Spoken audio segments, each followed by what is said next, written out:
ನಡವಳಿಕೆ ಬಹಳ ಅಧಿಕಾರದ ದರ್ಪದಿಂದ ಮೆರೀತಾ ಇದ್ದಾರೆ ಅಂತ ಹೇಳಿದ್ರು ರಾಜ್ಯದ ಪ್ರತಿಯೊಬ್ಬರು ಕೂಡ ಮಾತನಾಡ್ತಾ ಇದ್ದಾರೆ.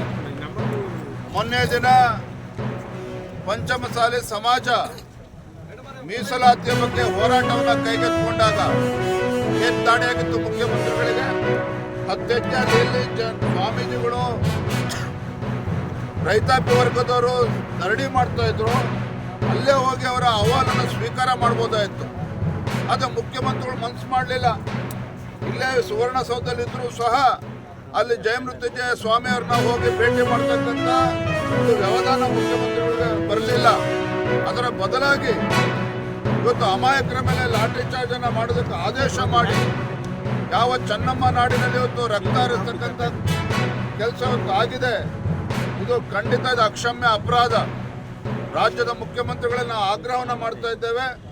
ಇವತ್ತು ಯಾವ ಕಾರಣಕ್ಕಾಗಿ ಲಾಠಿ ಚಾರ್ಜ್ ಅನ್ನು ಮಾಡಿಸಿದ್ದೇವೆ ಕಾಂಗ್ರೆಸ್ ಸರ್ಕಾರ, ಅದಕ್ಕೆ ಉತ್ತರವನ್ನು ಕೂಡ ನಾವು ಪಡಿತೇವೆ.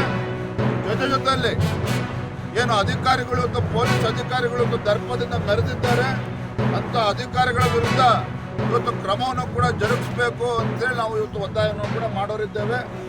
ಎರಡೂ ಸದನದಲ್ಲಿ ಬಿಜೆಪಿ ಹಾಗೂ ಜೆಡಿಎಸ್ ಪಕ್ಷ ಎರಡೂ ಸದನದಲ್ಲೂ ಕೂಡ ವಿಚಾರವನ್ನು ಪ್ರಸ್ತಾಪ ಮಾಡ್ತೇವೆ.